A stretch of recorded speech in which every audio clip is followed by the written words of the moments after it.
please let us know. And we are recording. So thank you so much for being here. My name is Keith Coney. I'm the Executive Director for Curriculum Instruction for Lakota Local Schools.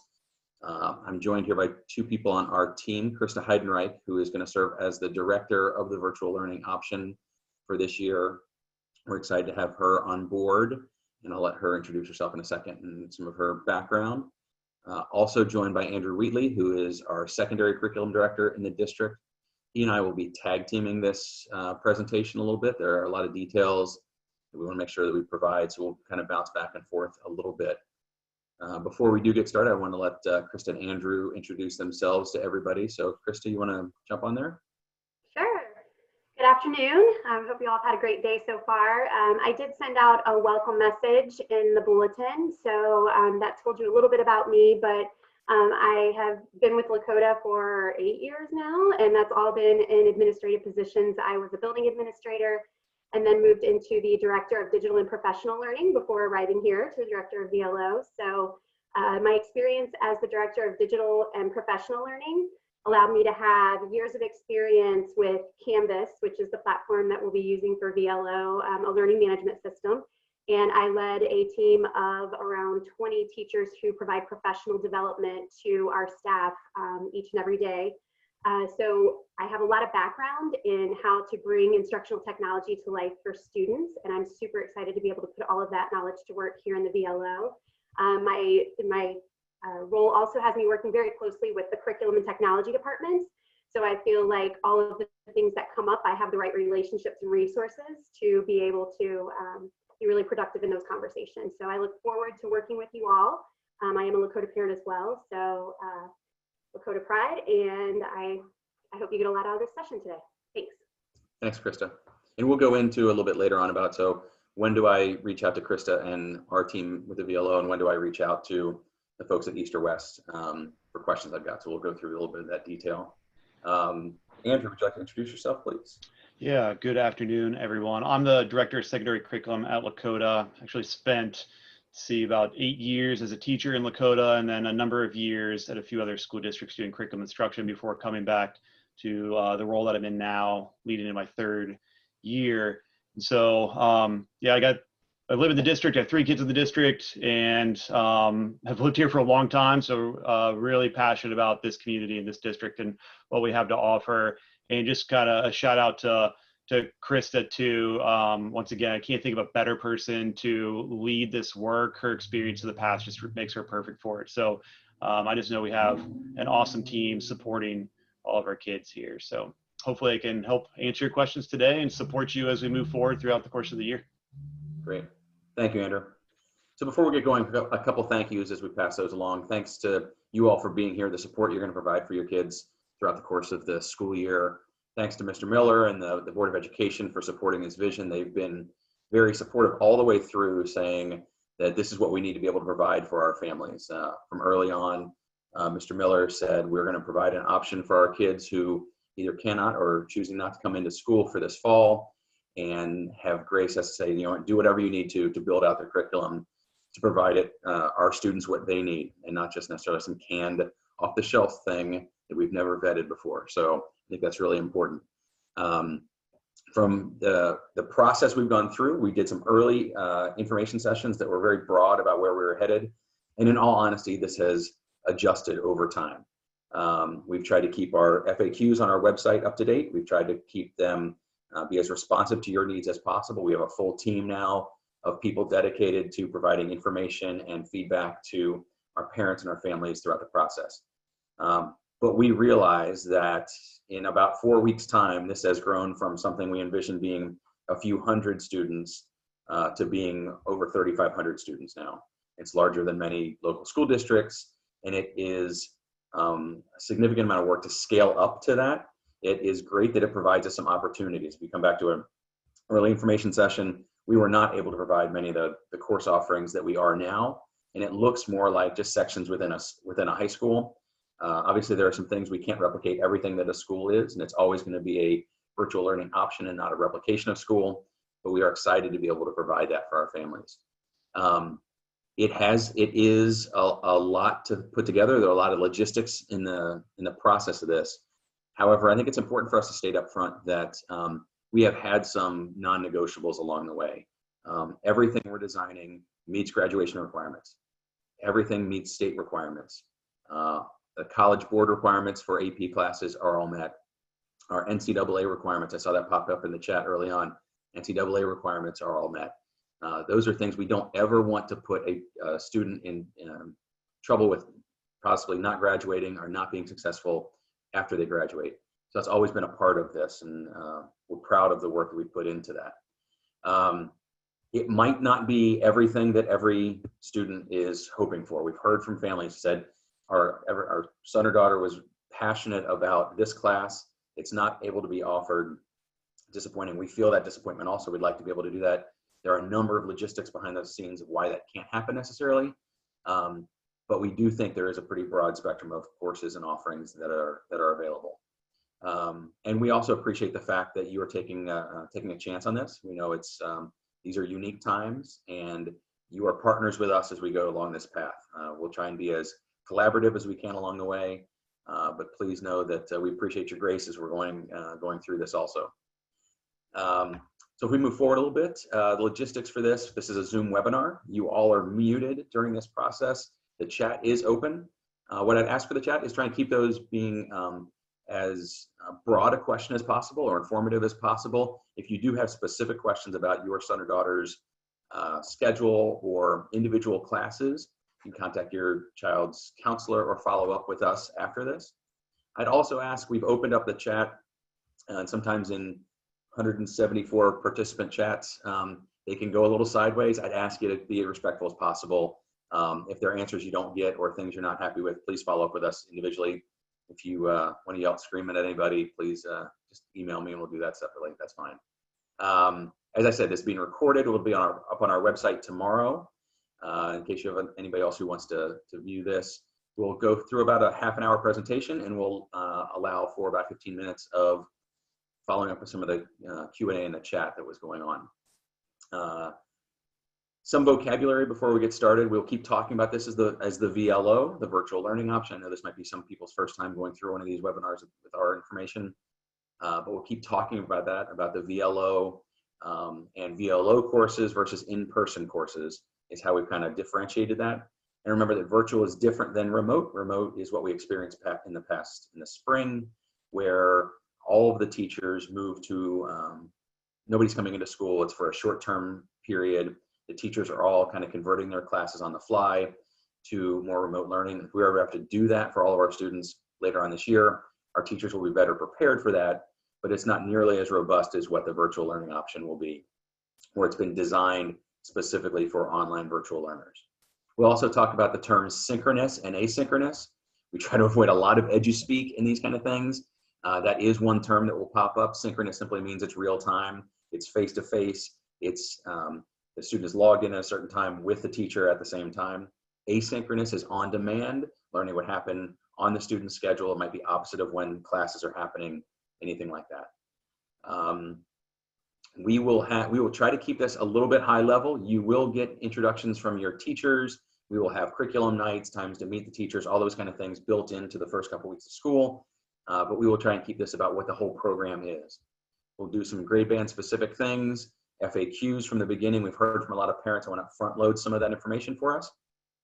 Andrew and I will kind of bounce back and forth about things that we've heard and answer some of the questions that we've got. If there is anything else that comes up after this, please contact us at vlo@lakotaonline.com. So as we go into, we want to make sure that we address some of your most pressing needs. We know what some of those are. And let me scroll through to this on my notes here a second. So just a little bit of an update on where we are with the VLO. We have just about 1,000 students who are high school students who are in the VLO. Pretty evenly split between East and West, and by grade level. We don't have quite as many seniors as we do other grade levels, but it's pretty evenly split. What that does for us is that allows us to function like sections in a regular high school schedule. That's great for us. Originally, we were trying to piecemeal things together with a few teachers here and there.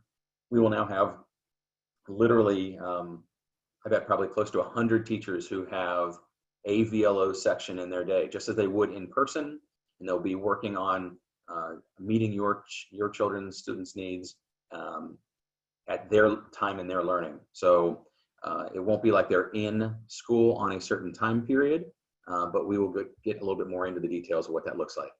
Our courses that are offered, all the courses are on the course listing on our website.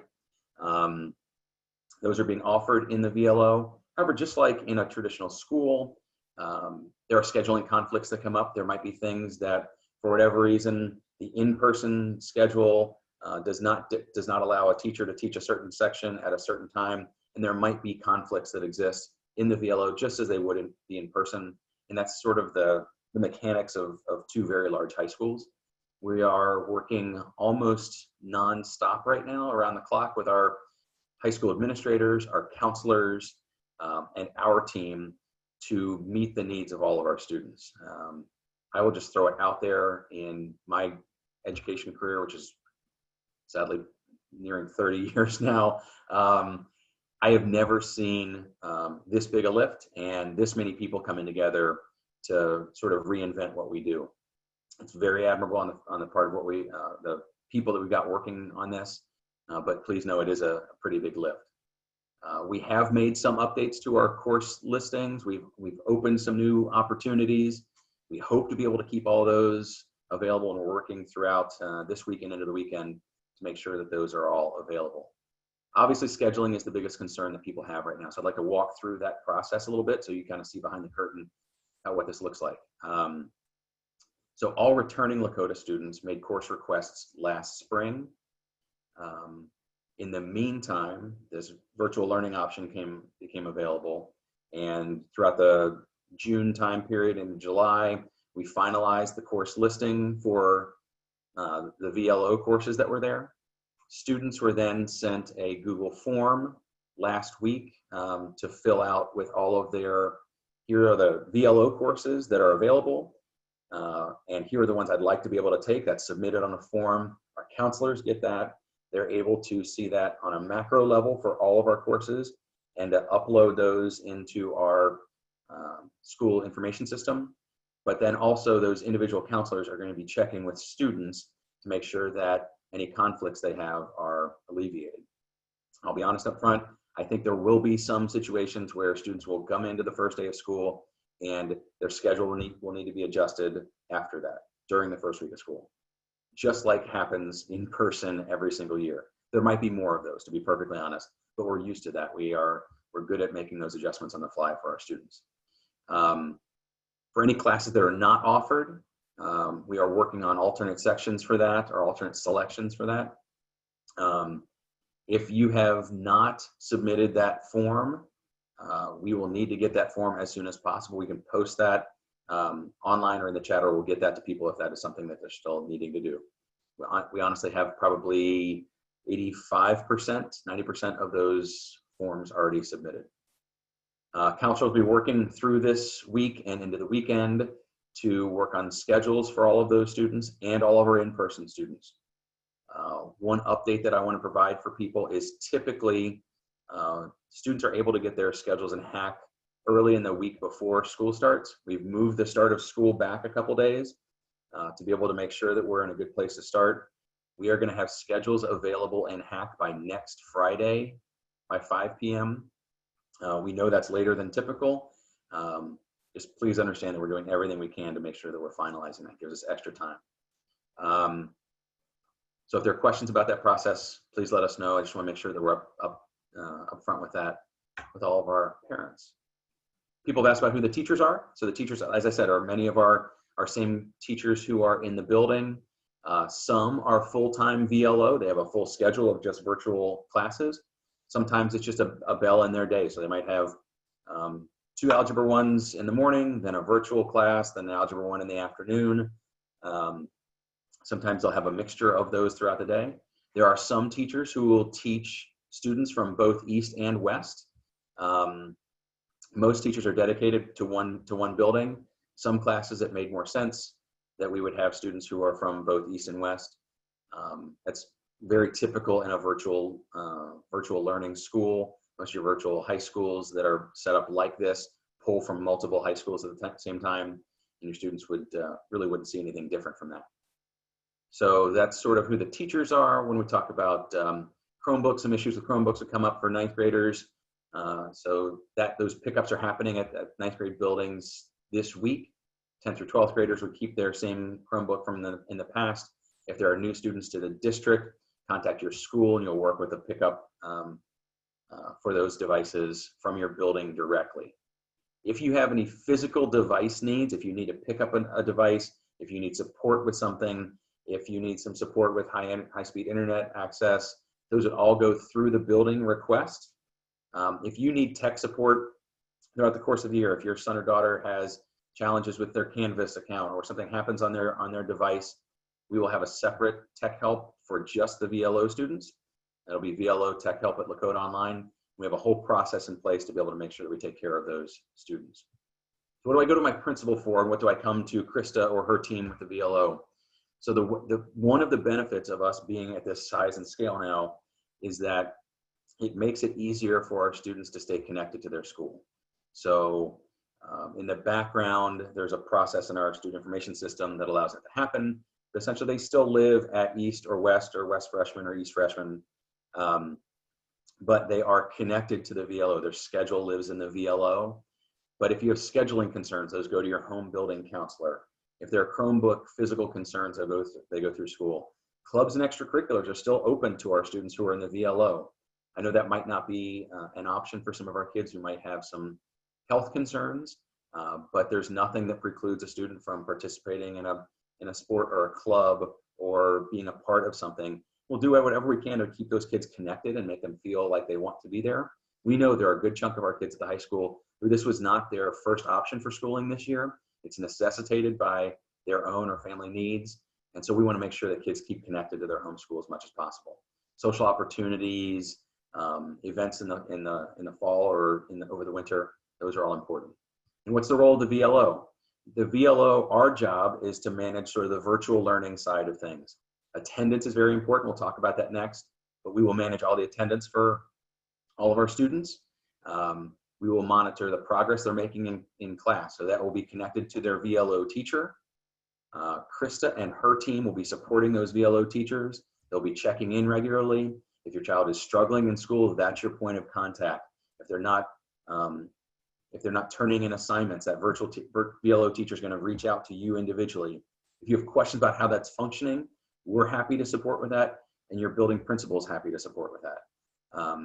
We will also we'll talk about this in a while, but ways to keep us connected to you and build a little bit of a community around all of our VLO families as we go through this. Attendance is very important. I'm sure we've all heard horror stories about charter schools throughout the state who didn't do a very good job on marking their attendance and have faced the consequences of that. We have some flexibility with that from the state this year, but honestly, attendance is a big part of how we validate the work that we're doing here. High school, it's based on logging in each day to courses in Canvas or in Apex. Your teacher will be checking in each day to make sure that students are engaged in the work. And then they will be reporting weekly to our VLO administration about kids who are participating. Does the student have to be on there every single day and every single class? No, that's not what we mean by that. Teachers will take a gauge of that throughout the week. If a student has a ton of work in science and math and they need to take a day off of English for that to happen, that's understandable. And we can check that. And those teachers will look back and say, oh, they weren't engaged for this day, but for these other days they logged in, they were part of the conversation, maybe they participated in a different way. So we'll be checking that. It's not a class by class. It's not logging into each and every one of your classes. It is not zooming in at 7:45 and at 9 and at 1 o'clock into certain classes to register your attendance. And we understand that. There is a question, and we'll talk about this in a second, about how much synchronous or real-time Zoom calls or live lessons are there. We'll talk a little bit more about that.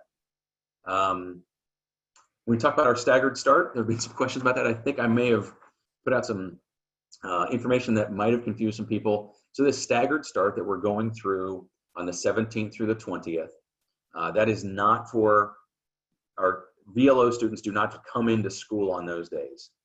VLO students are not expected to be in school at all. But on those Monday, Wednesday, our students, last name A through L, will attend by logging in, checking in. They'll go through their schedule of courses. They will meet with their teachers. They'll learn what they've got to accomplish on those days. They'll understand what the Canvas course or Apex course looks like. They'll get logged in. They'll understand what the makeup of the class is, where the modules are listed, what the setup of it is. They might also get to know some of their classmates who are in there. And it's a smaller group of students. Also gives you a chance to kind of set up your child's workspace at home, the resources they need, all of that stuff that's right in front of them. So A through L is Monday, Wednesday. M through Z is Tuesday, Thursday. Friday, we are taking a day to organize ourselves virtually also. We will send out a parent survey on that Wednesday of that week, so the 19th. And we will take that Friday. We'll take all the data that we get in. We'll talk to our teachers. We'll say, how did it go? Did you have tech issues? Did you have challenges? Did all of your kids log in? Are the people we need to check in with? Are there some of your classes that didn't function the way you thought they were going to function? Like all of that stuff is going to happen that first day. We can test a lot of things, but it doesn't look the same until you have kids dumping into those classes. So we'll do that on that Friday. We'll do some professional development training with our teachers, and we'll come back ready to go on Monday the 24th. So that is really some of the high level things. I know I've heard from a lot of families. We want to make sure we got that right away. I'd like to jump into a little bit of the 9-12 student experience, and I'm going to ask Andrew to jump in here, and he and I are going to tag team this a little bit. And what I'd like to be able to do is talk about, so what does this look like? It looks different than it did last spring. Students are going to work independently. They're going to have check-ins from time to time. I will talk about, I saw a chat come up about special needs students or students on an IEP. We'll get to that when we go through this at the end. So your student is working independently. They're checking in from time to time with their teachers. We have courses that are set up in Canvas that we have developed. We have courses that we have vetted and used in the past in Apex. Some students take courses from Butler Tech, and those all kind of function a little bit uniquely. But Andrew, if you could maybe walk us through like just a day in the life of a virtual school student. What does that look like? How are they interacting? What are they doing most of the time? And then we'll kind of jump into what that looks like in different classes. Yeah, sure. So I like to usually start off this conversation about, what it is not. And so one of the things that it is not a live stream or zooming in on a bell schedule every day. That's one of those things you maybe have heard other schools doing. We've had several people ask about that. But the reason it's not that, I just want to touch on that real quickly, is that there is many, many years of best practices in online learning. And that's what we've really built our courses around. And purposely built online courses is how we're doing this. And so what a day in the life looks like is really, it's meant to be purposely designed to meet a lot of those instructional practices that we do in the classroom, including the resources, the activities, many of the assessments.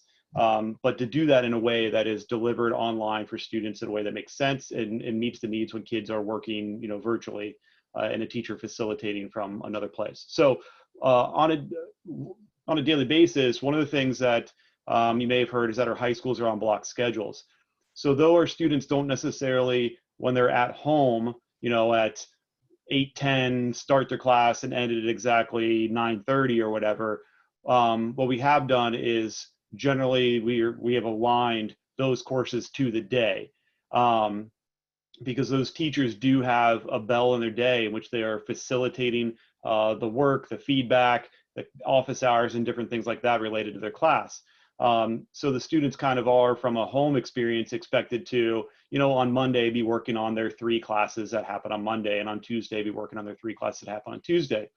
But like I said, it's not from a bell to bell schedule. So what that looks like instructionally is, like I said, mirrors a little bit of what would happen in a classroom. So in a typical in-person experience, a student, let's say a math class, would enter a math class, and they would have something that's usually called a bell ringer or a warm-up, which is an activity that is there to basically gauge kind of what the student's knowledge is of a specific topic, or to kind of spark some of the insider inquiry into that topic for the day. and then the teacher would usually move into a lesson that involves some sort of instruction. Sometimes that instruction comes directly from the teacher. Sometimes that instruction might come from an article or a book, depending on the class, maybe a video, different things like that. And then students usually in a class move into some sort of activity, whether that be individual or with a group, that starts allowing them to apply their knowledge to what they've learned. And then a class often ends with, similar to a bell ringer, they have an exit ticket or some sort of summary of the class in which the teacher is using to kind of evaluate to make sure the kids got it, right? So that's what happens normally in the classroom. So our courses are designed very similarly online, but they're really designed around units and lessons. And so the students aren't doing that within a bell schedule, but they are expected to complete lessons that have many of those same components. And they have a lot of flexibility in their time, but they're built to be done with that same type of instructional flow. So that's what a student's day can kind of look like, is they'll log in, they'll be like, okay, math, here's where I'm at in my math learning. I'm, in the middle of this unit. These are the activities I have. I know I have this direct instruction and video that I have to watch. Maybe it's the teacher that recorded it. Maybe it's somebody else. And now I have my activity. The reason we had, as Keith talked about, many of our core courses are built by our Lakota teachers. And that's so that our VLO students can experience many of the same resources and activities that a student in the regular classroom would get. And we do that for two reasons. One, because our teachers do a great job, and so we wanted to continue that. Our families have said that they like and they trust what they're getting in Lakota. And the other reason is that if we go back at some point, or somebody needs to make a transition, they're going to an experience that they're familiar with, along with a pacing in a course that they're in line with. So that's a little bit about how a day would work. Like I said, you wake up in your day, you start your math, you have math on Monday. So you start where you're at in your math class, and you just start moving through the material through Canvas. Maybe you email your teacher. Maybe your teacher has some office hours on today. You don't need it, but later in the week you do. And that's essentially what a day in the life looks like. Perfect. So good question has come up in the chat. We'll try and be responsive to these too, because it fits in here. How are tests handled in an online environment? What does that look like? One thing to talk about real quick is that grades. I know there's a question about grading in the spring. We follow our traditional grading schedule and policy in the VLO. So the same grades, the same weighted grades, everything would apply as it does in person. But Andrew, maybe talk to us a little bit about how testing works in this kind of environment. Yeah, so depending on the course it is, we do have some opportunities for lockdown browsers and things like that. However, I would think that that doesn't necessarily always meet all the needs that people have with academic integrity. Students do go through the beginning of the year. We have some academic integrity lessons and expectations for students. But the most important thing, and this is actually what we work on with our in-person teachers who have been doing this for a number of years, is that and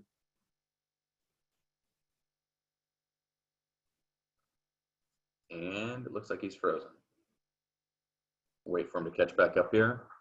I will handle a couple of questions from the chat real quick while we wait to see if he is coming back. There's a question about textbooks. All of our courses are designed with an online textbook resource. There might be individual situations where the teacher who's teaching the class has a textbook that they utilize that might be unique to that situation. But all of our courses are designed with online, typically open source textbooks. There are just plenty of those that are out there available. And we will we'll be utilizing those. Question came in about summer assignments, whether those are books that are read, summer reading, or summer assignments. Those are really going to be handled on a period or teacher by teacher basis. Those will be handed in probably that second full week of school. It wouldn't be done ahead of time, and I know those might be different east to west or certain teachers. So we'll be working with our teachers, sort of like streamlining that, making sure that we're consistent about that. Our advice to everybody is, if you've had summer assignments, to continue those and make sure that you complete those, and we'll make sure that there's credit that's given for those, even if it wasn't something that was required for the class that you are assigned for. So and Yeah, so You I bet. crashed there, and which is part of the reason why we don't want to just be live streaming courses. When students have a purposely built course in which they can move through, internet blip doesn't ruin the day, unlike when you're live streaming. So just one of the many reasons. Yeah, so as I said, we're constantly working with our teachers to create assessments that really require the students to apply their knowledge, and those are things that become more difficult. And you combine that with the ability to do some, lockdown browser type of stuff that we're feeling pretty confident about. And that also goes with the many years of other schools that have been doing this type of work, and working with them and how do we, mitigate those issues. Right. I'm trying to think if there's other pieces of this. Day in the life. I think we've covered a lot of the things, and they're starting to come up in the chat also. There has been a question about testing, and then maybe we can jump forward a little bit and talk about students who are on IEP or students who have any kind of support. So those services are all provided by the home school. So if there are ESL services for language acquisition, or if there is a 504 that's in place, if there is an IEP that's in place, those are still managed through the school, and you would still remain on the caseload of the person who's providing that. If it's an ESL service or if it's an IEP service, you still remain on the caseload of that provider. I'll talk a little bit more about how the qualifications or the IEP meetings will go. I'll talk about that in a little bit here.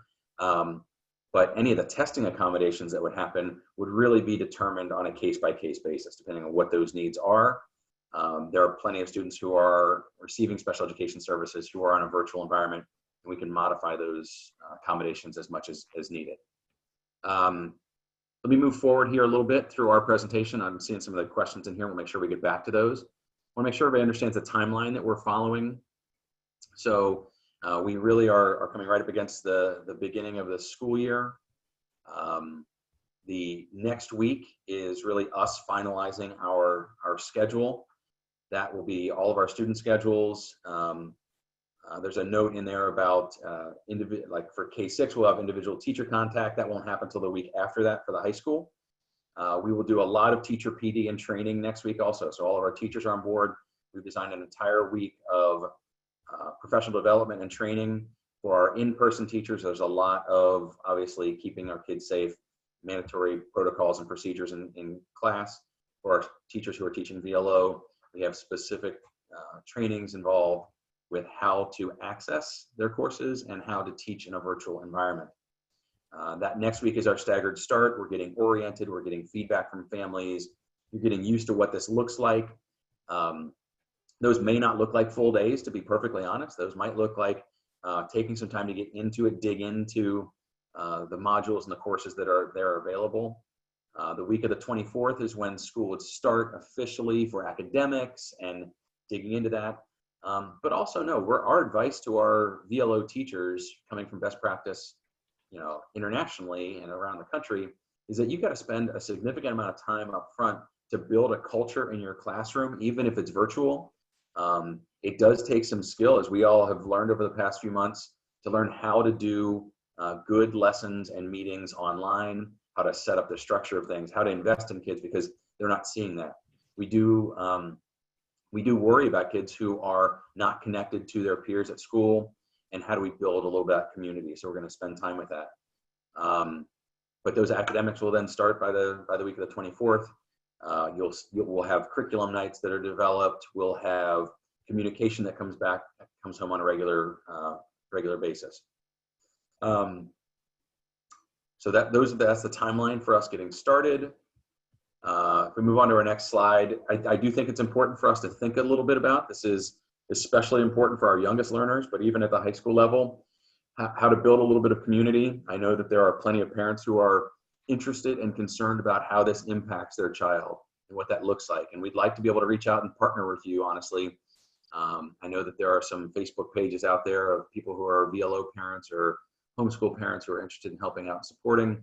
We'd like to partner with you and do that, to provide information for people, almost like a PTO for the VLO, if that helps. We'll be posting information on, we are on Twitter now. Our handle is @Lakota Virtual. we'll be posting information about events and things that are coming up. Our hashtag is our new motto, which is go with the VLO. That has been a lot of what we've been working on, just kind of taking things as they come and making sure we make them as good as possible. We have talked about a semester commitment to this. That aligns with many of our courses. If there's an Apex course that your son or daughter is taking that might not align exactly with where they might be coming back into school, we've offered for a semester commitment so that it aligns with our grading periods, and it also lines up with the commitment I think families are looking for. And so if there is some sort of, if your child is home for health reasons, if there's some sort of vaccine, or if things get into a better place related to COVID, that might be something that we would consider. We have built out an entire year's worth of curriculum. Our default is expecting that kids are in the VLO all year, but we know that we want to provide an out for people. Some people in the chat have asked about what if this doesn't go well. That's why we've asked for that semester commitment. We want to make sure we give you as much information as possible. You understand this, but we do want to make sure that we have people committed to this, so that it'll be really hard for us to have kids moving in and out of the VLO once the school year starts. In terms of student support and student services, counselors are still available from the school in case there are social emotional needs for your child. If you have a junior or senior who is now starting to look at colleges and then you go through that process, your counselor at school is still the person who's managing that support for you. You have access to all the things that we have in person for all of our students. As I said, if you have a 504 plan, that still is in place, that still applies. Not all of those accommodations might be applicable though. So we understand that preferential seating or something, or longer time on test might not apply in a virtual setting. And some of those same services apply to any of our language learners at either of our high schools. Specifically, timeline for students on IEPs. I just want to make sure that we put this out here, that you will be contacted by your home building to set up an IEP meeting. Those meetings will begin the week of the 17th. So while school gets started, we will be having those. We just have so many of those to go through across the district that those will really start to help us determine what that placement looks like and what the services are. So have to be a little bit flexible as we go through that week to know I'm learning about that. It might look a little bit different depending on what my IEP looks like. The purpose of those meetings are to discuss your child's needs, the VLO program, and the first semester of the 2021 school year. Review the current IEP, determine to what extent it can be implemented. If it cannot be implemented in the school, in the VLO, we'll come up with a VLO plan to document and monitor student progress. So we've got the processes in place. We're making sure to be able to work with families in whatever way possible. And to be honest, we don't have a lot of experience doing this because we've never had this kind of need for adjustments to IEPs as we have now. So that's sort of the process that we're following through. All right, kind of run through some of these things. It does look like we've got a good number of questions that are in the chat. I've had some folks in the background pulling some questions possibly, so let me make sure that we've got those. And all right, so Andrew, you're in here, so if you want to jump in and we can tag team these just a bit. We did mention from the beginning that NCAA compliance, which was a concern and question for ours at the beginning, has been addressed. And Andrew, I don't know if you want to talk to that really quickly. Yeah, real briefly here. Essentially, the NCAA sent out a memo to all high schools in the country and basically said that they are not requiring specific, course reviews for anything related to blended or online instruction that high schools might provide. This spring, they are seeing what's happening around the country that, large numbers of remote, blended, hybrid, or have the potential for that to happen throughout the year. So they went ahead and made the call now, which is what they did in spring also. Yep. Perfect. Question about deadline to drop if it's too hard joining another class.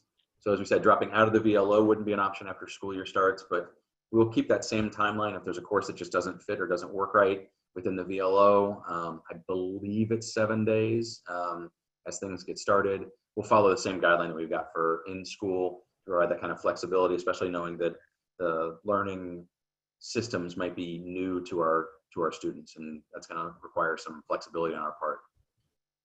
Supply lists will come out. I imagine those will come out at the end of next week. That's honestly something that's not on my radar yet. And maybe Andrew, we can check in on that. Graphing calculator is the one that comes up, but I do wonder if there are other supplies. We have done a lot as a district to provide supplies, so there are not shared supplies in school. And I imagine we try to do the same thing for our VLO students as much as possible. Transition opportunities we talked about, textbooks we talked about, summer assignments. Picture day keeps coming up. It's interesting. So, which I get, and it wasn't really on my radar when I first got into this, but you know, yearbooks and pictures are all important. We met with all the principals today, and I asked them to keep us in the loop. So there's really run through the buildings. You'll find out information. You're still on School Messenger to find information from your school building. So pay attention there for those. I think what they're each looking to do is come up with a separate time that might be after hours when the buildings might be a little bit more open and available for students from the VLO to come in and get pictures taken. They're still working through some logistics on that, but yeah, I think that that seems like the best option that we've got right now. I suggested the principals, I was going to have all the students send a selfie to the principals and they could figure it out, but they weren't fans of that idea. If there's other questions about the picture day, let us know. A question about a guide to lead the student through the day. I'm not sure exactly what that means. Maybe Krista, if you're on there, to let me know what that is. If that's a person or if that's like a handbook sort of thing. We can talk about that. I think it's just a recommendation to students on how to structure their day. Great. And there are plenty of those that exist. And Andrew looked at some of those. We'd be happy to post some of those online. I think it does help to just say, depending on what your home life looks like, right? So if you are up early and on top of that, this might be the way your day looks. If you've got work that happens, or if your student is playing sports or is in an event and this is what they're doing, the beauty of this is the flexibility that it provides. But then we want to give you some guidance about how to structure that student day. We'd be happy to put some of those examples on our website for you. Parent monitoring through Hack still, yes, that's where all that information comes. Schedules will be there. Bus information now will be there for through Hack. And honestly, I believe the bus information will be available earlier. That might be available by Tuesday, and schedules might be available by Friday. I think that's the way that they were structuring that. ACT prep, practice, tests, virtuals. That's not something that we have had on our radar, but I'd be happy to try and think through that. That might be something also we partner with some of our parents to figure out what that looks like. If there are ways that we can sort of create a little bit of a community of how we support each other through that, that's something we could do. I know that there is an ACT test coming up on September 12th that's hosted in Lakota, and we are working on the logistics of what that looks like, especially for social distancing and those kind of things. Can students work ahead? Yeah, sure, they can. That is going to vary a little bit by course. Andrew, why don't you touch on that a little bit, of students working ahead and what that looks like, and how we can help students and parents manage that a little bit. Yeah, so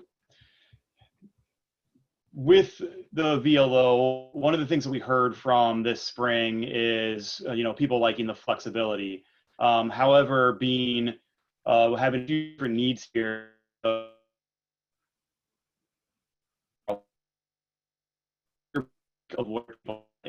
versus.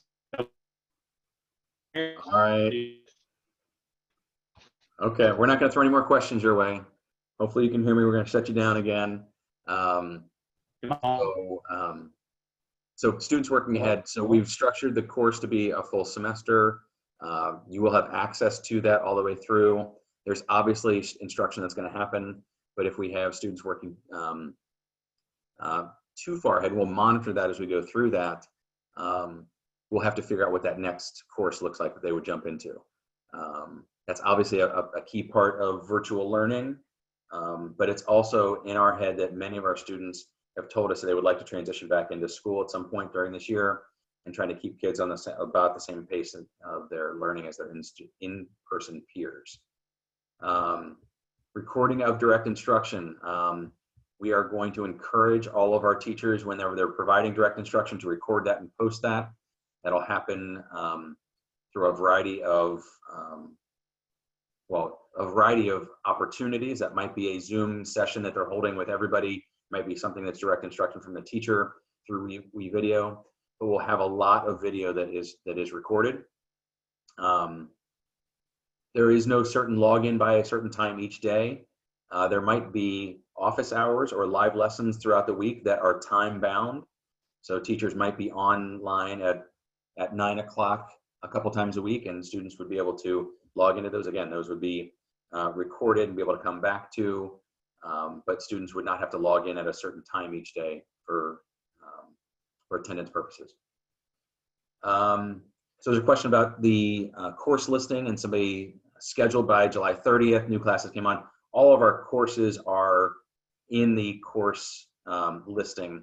What I meant by that was we added new courses right before we went live with that course listing. So there aren't any changes that would happen, things that you wouldn't have. I know there was a question in there about an English class that they were really looking forward to. But we don't have that course in the course listing. Advanced courses, yeah, obviously we're at a place where we've got advanced honors and AP level courses. They are taught separately, separate cohorts of students. They are separate. And a lot of times the honors curriculum is the same as the college prep curriculum. However, it is done at a faster pace, more intense, more depth of knowledge, more rigor, those kind of things. Planner from school, we don't provide that. If that's something you want, you can contact your school to get that. If there's a specific planner that they have, I would contact them. Otherwise, we'll just go through, Staples or whatever else. New students getting a Chromebook. Krista, are you familiar with the process on that, or does that come through the school? Yes, so any new students to the district, just contact your building of residence and they will set you up with a time or a place to pick up your new Chromebook. But every new student to the district gets a Chromebook. All 712 students are part of the one-to-one We Are Empowered program. So they will all have a Chromebook that runs all of the Lakota software that we use for the VLO. Perfect. Other specific questions, let us know, or go right through your school. Question about school sports. Can school sports still count as a PE credit? That's called the PE waiver, and yes, that still applies. And obviously what happened in the spring when spring sports were shut down, that was not an option for them. Now it comes into the fall and it's again a concern. I imagine there'd be some sort of guidance from the state on that if fall sports happen to be shut down or further on in the year. But the simple answer is that the PE credit, the PE waiver still does apply, and school sports do apply for that. Will VLO students get a good amount of graded work? Yeah, that would be the same amount as in person. The grading policy still applies, that there have to be 10 grades per grading period, a variety of those, no higher percentage of certain assignments than others. I think you'd have a pretty robust grade book by the end of a semester in the VLO.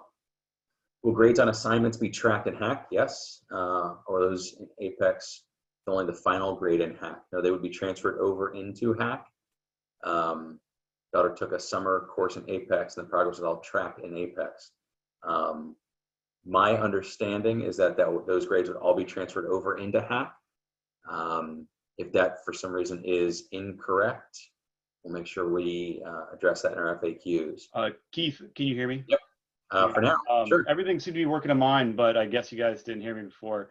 Yeah, and so we have had several families who've talked about their previous experiences with Apex, and I'm just kind of wanting to let everybody know that as far as things like how the grading works and how a teacher is attached and the time that the teacher has with the students in providing other support and supplemental support is not how you may have experienced in other summer programs or experiences. So the VLO Apex experience is meant to look and be similar to the courses that we provided, and to look more similar to what you would experience if you were in a traditional online program. Perfect. Does it keep track of attendance that students and parents can see by hours online? I am not sure of that. We get reports on our end. I don't know about parents or students seeing hours online. Yeah, and I should clarify too. So one of the goals of the VLO is that though it's what you're supposed to be doing is delivered online, doesn't necessarily mean you're staring at a computer the whole entire time. You know, many of those activities, and hopefully many of those activities, don't require necessarily sitting in front of a computer to complete all of them. However, when it comes to turning them in or finding out what you need to do or connecting to a teacher, you might be. But we're trying to balance that fine line between hours logged on in front of a computer and not. Sure. Question just dropped in here about what is Apex. I'm only familiar with Canvas. I'm sorry about that. The Apex is a online learning management system that is online courses. It has been around maybe 15 or 20 years. It is well vetted, College Board approved. We've used it for a number of years for original credit and for college credit, and is kind of seen as one of the more rigorous online courseware programs that's out there. Sorry about again, edu-speak a little bit. Support from the school during their junior year to help with working through the process of college applications. Those would all work through your counselor at the school, the same processes. And obviously you're gonna have to work with us a little bit to make sure that this is meeting your needs. I know there are, for instance, like college visits that come to school, and there are college admissions officers who come and do presentations, and you might not be able to access those because you're learning from home. And we're gonna have to think through that together. I imagine that might be something that if we could get a few folks to help us, maybe VLO volunteers for that.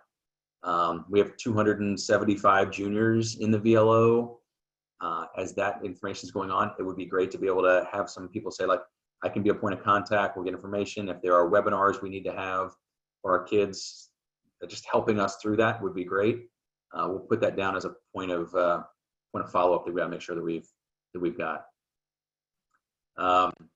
Did you manage to get biomedical science course as was listed on my child's Google form? Andrew, I'm not sure on the biomedical science course, or we can follow up on that one specifically. We'll find out from the chat who had the question. I think everything on the course listing ended up being right, but I can't remember a couple individual courses. It's looking likely. Okay. It's good. As good as I can do. Yeah, it's based on numbers too, so that's why we made all those decisions. So how was the decision made to not offer music? So here was the decision on band and choir in the VLO. We've been working with our music directors throughout the course of the summer and trying to figure out how did we implement music classes in person for what was happening with our guidance from the Butler County Health Department and from the Ohio Department of Health. Those have changed a lot over the past few weeks, and really in talking with them, it came down to a logistics piece for them of how do I manage the number of students that I've got in front of me in person if they are socially distanced and 10 feet apart and only being able to teach outside at this point, and trying to Zoom in other kids from home, and knowing that whenever we've tried to do music classes virtually and there's a lag time and that's difficult. He said the teachers came back and said, we want to be able to help support these kids. We just don't know how we would do that.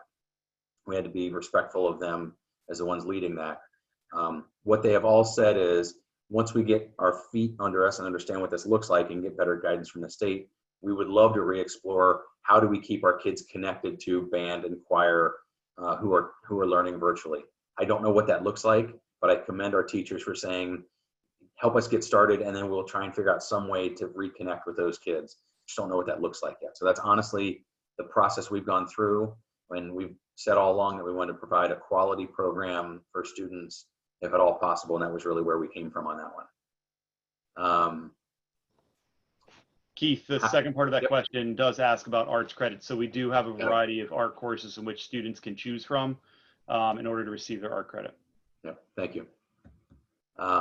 Labs, we've talked a little bit. So science labs and others will look a little different. So some of those are what we call dry labs or paper pencil labs. Some of them, if they're able to be, they can be an online lab where there's a online tutorial or a lab they would watch online, and they're completing sort of their lab summary on paper in front of them or online. Sometimes those will be pre-recorded. We've found some teachers who have found some pretty good online labs or video presentations of the labs.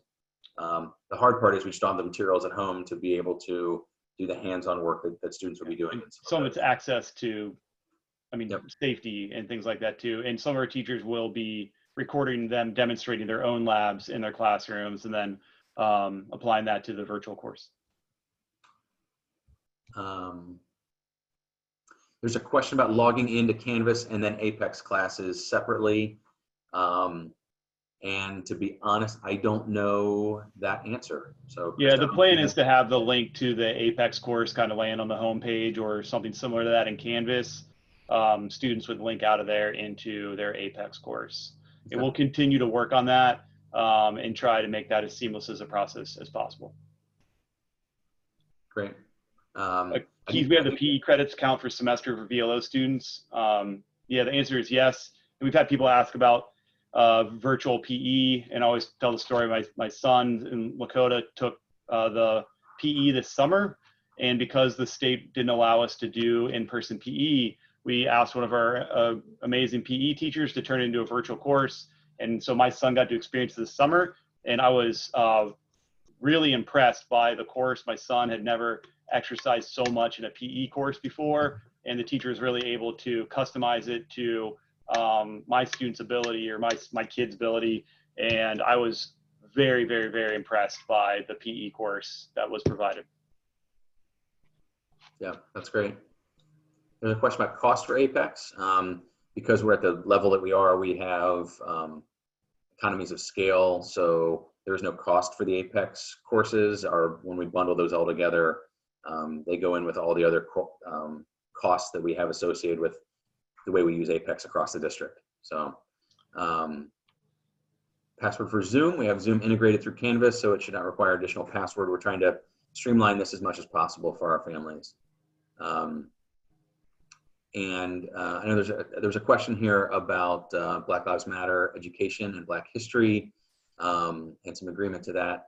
And we've had a lot of conversations as a team about, it's an interesting, so our students have been out of school and away from each other for 5 months or so. And within that time, so much has happened in our country. And as our students enter back into person, not only are they entering into a school under a pandemic and with masks and all those kind of things, but under some of the most important times socially in our country's history. And I think if we don't recognize that and are aware of that for our kids who are in person, that's a shame on us for not doing that. That same thing would translate through to the VLO. It looks different there. It doesn't look like different courses or classes. But I think if being virtual means being invisible, that's something that we're not going to be happy about either. So I think that's great. I applaud people for putting that out there. I know we're all passionate about that. And I do think that's part of like building culture within our virtual learning option also. So I would say more to come on that. And let me see if I've got, I think I'm Keith, towards the somebody end. mentioned about, do they have to log in like at a specific time each day? And that's a tricky one that I think I want to spend a quick second just kind of clarifying. Sure. So like we talked about before, that there is more flexibility in the VLO about when you can do your work, and maybe a little bit more flexibility when things are due. But there are hard due dates on certain things because we have to keep by a certain schedule and things. There also may be points in time, depending on the student or small groups of students, in which the teacher is like, you have to sign on at this time because that's when I'm available, because I need to provide some instruction that's specific to you to meet your needs. We don't expect that to be like a daily constant every single day, same time type of thing. But those are things that may happen from time to time in which there are a little bit tighter restrictions around time. So I hope that clears that up a little bit. Okay. So let's see here. I think that's getting close to the end. I see a couple specific ones about individual courses. I think we'll handle those separately. Again, if you've heard this and there are questions you've got that are specific to anything, please contact your school, your counselor, or you can contact us at VLO@lakotaonline.com. And again, I appreciate everybody's support and everybody being here. We are, as I said, working pretty much nonstop right now to try and make sure that this gets launched the right way, that our students are supported the right way, and it's a successful start to the school year. We are happy to have this going on.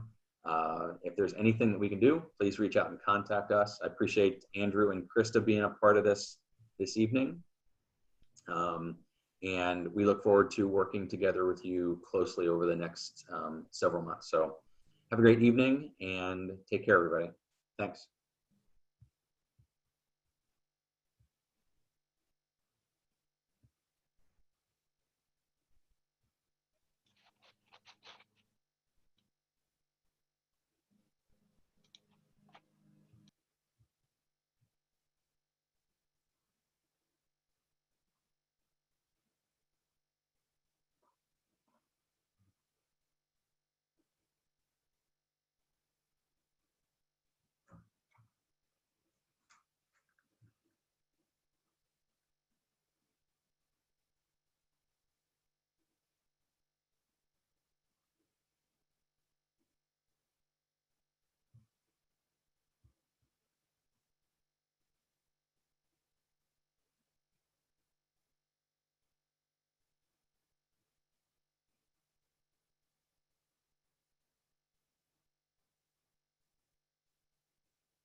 Wait a second. Can you see me? Hold on. I don't think I ended the other thing.